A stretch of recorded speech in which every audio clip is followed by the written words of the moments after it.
Bom, meus amigos e amigas que nos acompanham, esse é o canal Raciocínios Espíritas. Estamos examinando a obra Jesus e Atualidade, obra da coleção psicológica, a chamada coleção psicológica do Espírito Joana de Ângeles, que começa essa coleção com esse livro que estamos estudando. Eu estou aqui em parceria, eu, Flávio Santos, Patrícia Lins, estamos examinando capítulo por capítulo dessa magistral obra, um tanto inclusive desconhecida, daqueles que leem, que fazem leitura de Joana de Ângeles. Muitos não sabem, alguns inclusive abordam conosco que não sabem que essa obra é a primeira, né, a pioneira, é a inicial da coleção psicológica. E Joana, de maneira emblemática e talvez simbólica, começa a coleção dela em uma obra sobre Jesus, o que é bastante significativo.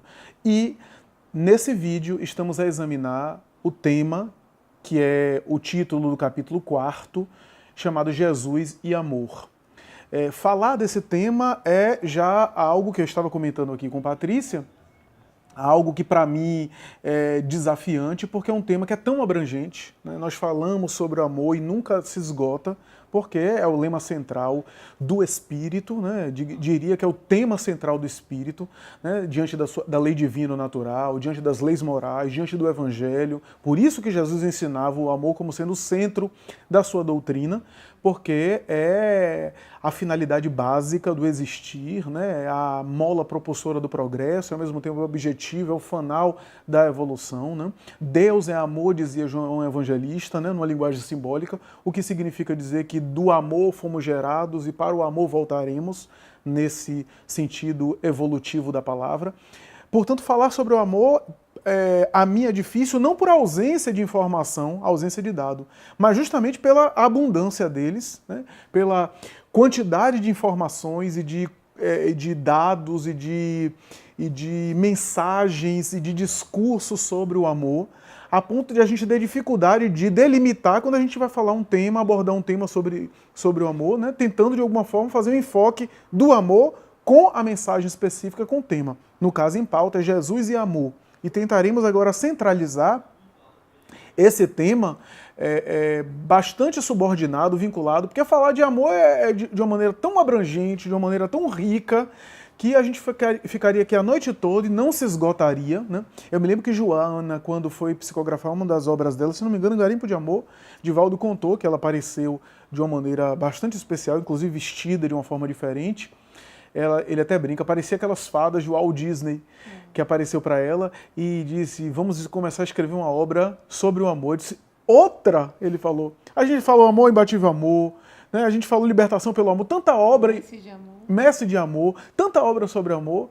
E ela disse, meu filho, nós podemos continuar escrevendo outras encarnações sobre o amor e ainda faltaria tema, ainda teria coisas para se falar sobre o amor, que é um pouco. Jesus e amor, a gente poderia dizer que é quase que termos de uma mesma equação, né? Utilizando até expressões muito conhecidas dela, que ela gosta de utilizar essas expressões, porque Jesus é o amor encarnado, né?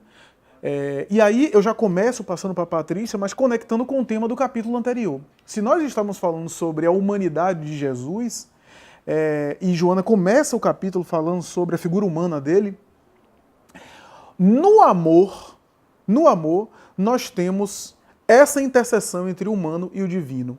Se o amor é, digamos assim, o ingrediente que impulsiona o espírito para além dos mecanismos animais, né, da sua natureza animal, já que o animal, nele predominam os instintos e não os sentimentos, né, por uma razão óbvia. Não que não haja lampejos de raciocínio e até de emoção no animal, porque o psiquismo não evolui de uma forma tão assim linear, tão assim fragmentada. É claro que há lampejos, né, da mesma forma que nós temos potenciais do angélico já lampejando em alguns momentos, emergindo, mas o amor é esse ingrediente que impulsiona o ser humano para superar e transcender os limites animais, né, a sua animalidade primitiva, e ao mesmo tempo o amor não é apenas humano, mas é também divino.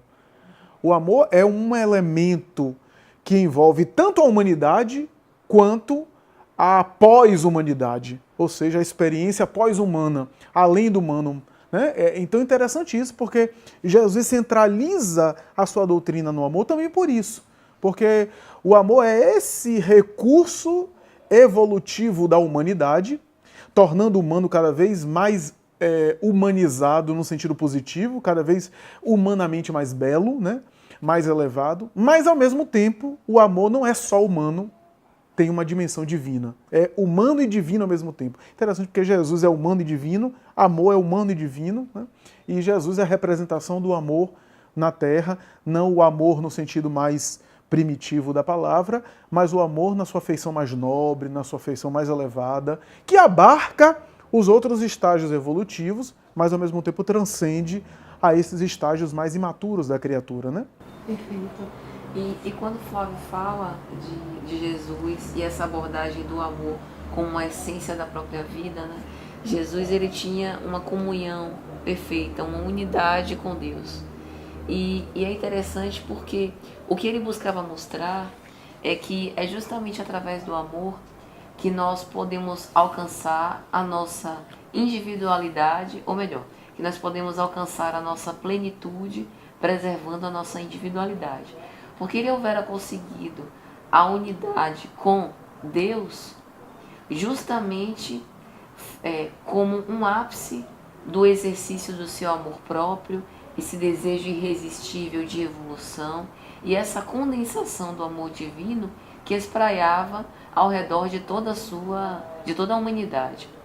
E observe que essa individuação e a busca da plenitude através da individuação, na maioria de nós, causa angústia, causa tormento, porque ao fazermos esse mergulho interior, essa reflexão íntima, nós nos deparamos com as nossas imperfeições, com as nossas vilezas, com as nossas torpezas, e isso, ao invés de, num exercício sincero, nesse defrontamento com a verdade, nos servir de mais um motivo de reflexão e desejo de mudança, às vezes nós ficamos submersos num sentimento de culpa e de tormento e deixamos com que isso nos deixe anestesiados. Então veja que interessante. Esse nosso movimento de escamotear as nossas sombras, não. Jesus condena tudo isso. E ele diz que não é o sentimento de culpa que nós devemos alimentar, que é justamente o sentimento de amor. Por muito nos amar, que nós devemos procurar evoluir e procurar elevar a nossa individualidade ao nível máximo, né? Ao nível de plenitude. E é interessante que quando Paulo de Tarso vai falar do bom combate, e aí Joana também aborda isso, né? Jesus era um verdadeiro justiceiro, mas observe que ele preservava a mansuetude e a serenidade, mesmo no auge da sua justiça, né? Então veja com que facilidade nós conseguimos lograr combates externos, né? Mas o bom combate, que é aquele combate interior, nos é tão difícil. Por quê, né? Por quê? Que nós nos levantamos os dedos acusatórios com tanta facilidade, mas quando nós precisamos voltar esse dedo em nossa própria direção, é tão difícil. Por que nos atormentamos?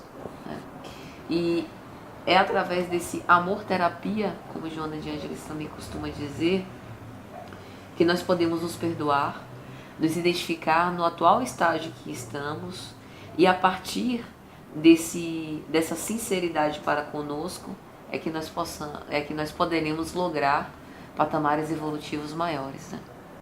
Uhum. Interessante que na abordagem de Joana, ela enfatiza essa ideia de que o amor que Jesus apresenta não é apenas um sentimento de querer bem, né? Seria rebaixar e reduzir, né? Seria ter uma visão muito reducionista de um amor que é muito mais elevado do que isso, né? O amor em Jesus não é apenas um sentimento que se irradia, que se treina também, que se exercita, mas não é apenas um conjunto de comportamentos, embora o comportamento demonstre a cada um segundo suas obras, né? A ideia do reconhece-se a árvore pelo fruto, que a gente abordou em outro vídeo, né? Que é muito mais do que um currículo que a gente coloca, ainda que o discurso seja interessante, a gente costuma dizer em psicologia, estava pensando nisso, né? Que a ideia do falar é fácil, é verdade, faz sentido em alguns aspectos, mas em alguns assuntos, falar é justamente o mais difícil, né? Porque o discurso do reconhecimento, né, do entrar em contato consigo mesmo é muito difícil, né? Mas o reconhece a árvore pelo fruto, porque através do seu discurso, e todo discurso, como dizia Jung, é uma espécie de confissão, você está se confessando, através do seu discurso eu consigo conhecer um pouco do que você é, né, da sua alma, então eu consigo perceber um pouco de como você funciona, né? Através da sua escrita também, a sua forma de escrever. Mas ainda assim, o reconhece a árvore pelo fruto é mais do que isso, porque tem a ver com a sua constância. Por isso que a gente abordou no outro vídeo de que um médico como Chico Xavier, que passa a vida inteira dedicando-se ao bem, como é que esse indivíduo é uma farsa se ele deu a vida toda dele para isso, né? Não era uma coisa pontual. Então, nós damos pistas o tempo todo de como nós somos num discurso, numa escrita, mas reconhece a árvore pelo fruto vai além de eu preencher um currículo vitae e entregar, a minha constância. E o amor que Jesus apresenta passa por tudo isso. Eu diria que é um repertório, né, complexo, o amor, que, a depender do contexto, cabe atitudes das mais diversas. Por isso que Joana menciona que, para alguns, ele foi até enérgico. Porque em alguns momentos a energia é uma forma de amar o outro. Né? E para outro, ele acolhia de uma maneira quase maternal. Porque, para aquela situação, o acolhimento amoroso e doce era necessário. Então, dizer não pode ser um ato de amor. Respeitar o outro é uma forma de amar o outro também. Né? Então, tem esse sentido mais profundo, né, Patrícia? Fazendo uma analogia um pouco com o capítulo anterior, que você até começou sua fala dizendo, né? Amor e humanidade, né? Como Jesus expressava o seu amor em relação à própria humanidade. Veja que na parábola do bom samaritano, ele, ao mesmo tempo que dá um exemplo de uma prática que deveria ser imitada por todos nós, que o nosso amor, embora nós geralmente tenhamos o hábito de cingir apenas os mais próximos, os familiares ou aqueles afetos mais queridos com as nossas expressões de amor, na parábola do bom samaritano, primeiro ele faz um convite a essa compaixão e ao compadecer-se com todo e qualquer que se encontre no nosso caminho, né? Segundo que, se nós observarmos, o mais coitado na parábola do bom samaritano talvez fosse exatamente o sacerdote e o levita, que tendo, Emmanuel tem uma mensagem que ele vai falar sobre isso, né?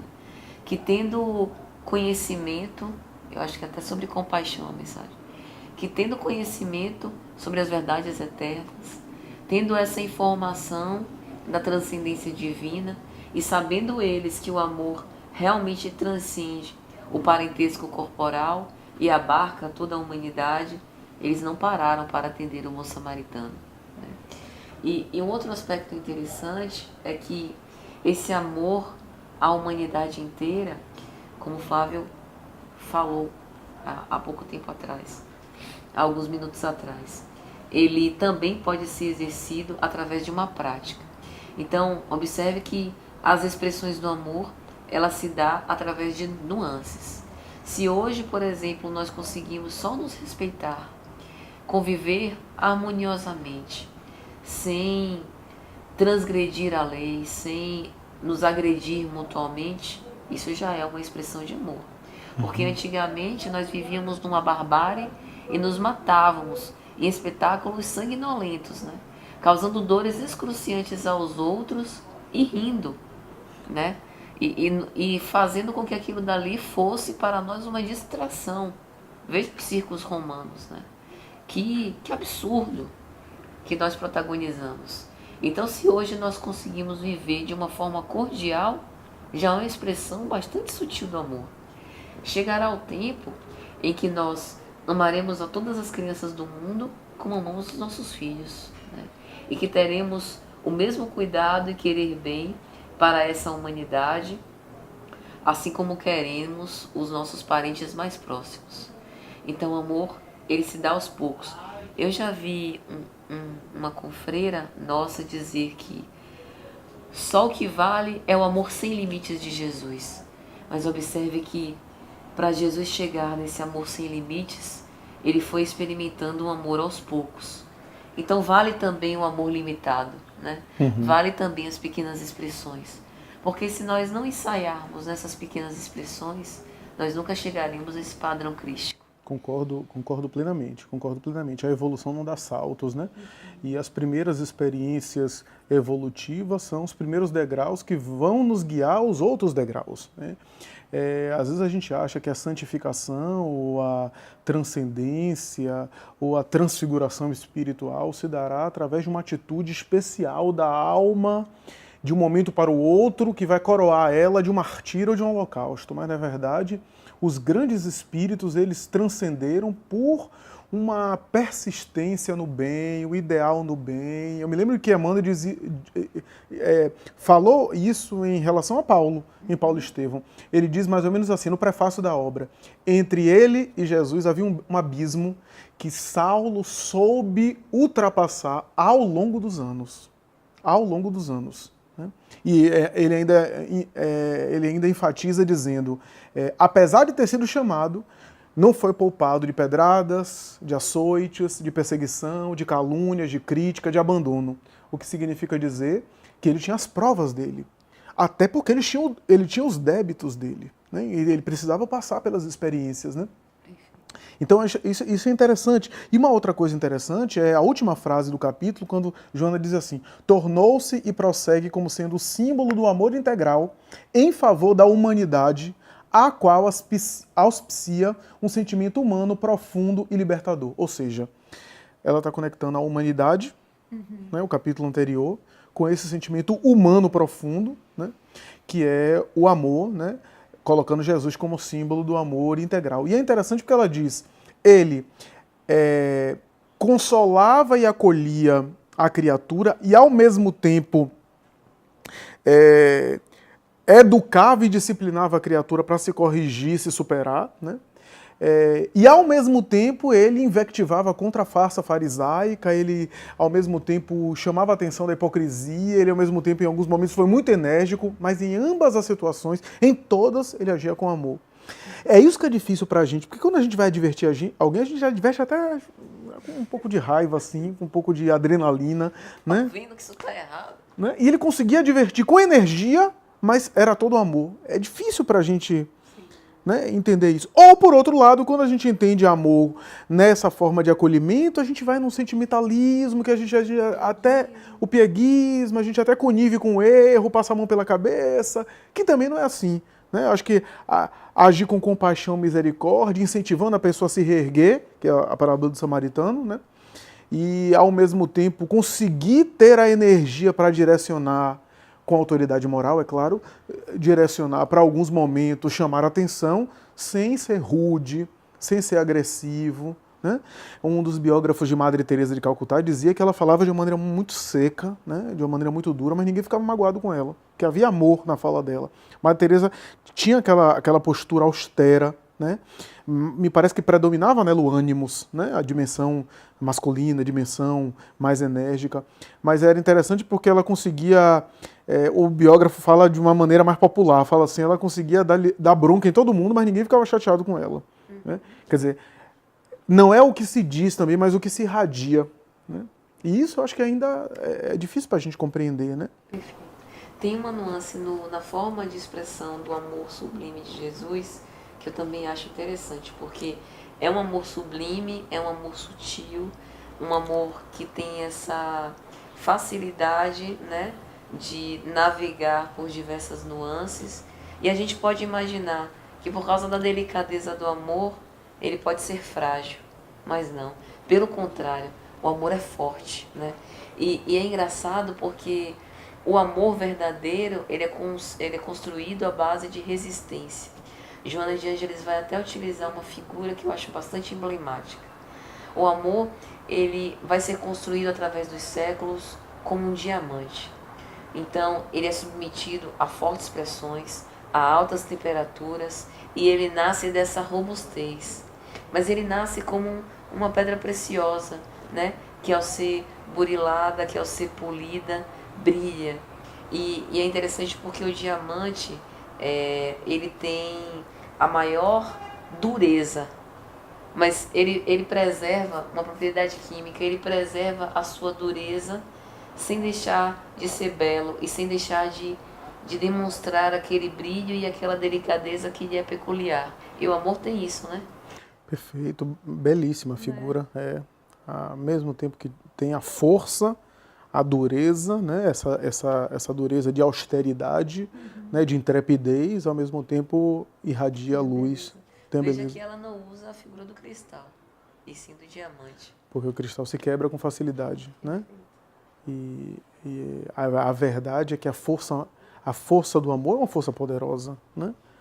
É porque a gente ainda conceitua o amor como sendo uma fragilidade, né? É aquela ideia de eu amar alguém, dizer que amo, para ficar preso, para ficar vulnerável, para ele fazer o que quiser comigo, como se o amor nos prendesse, né? O amor liberta, né? É o contrário, né? Eu costumo dizer que o ódio que prende, o ódio que liga as criaturas, que prende, né? O amor é que liberta, né? Então, eu acho que tá de bom tamanho, né? É por aí, né? Acho que essa é a ideia mais ou menos, queridos amigos, porque, como eu disse, é um tema que não se esgota, né?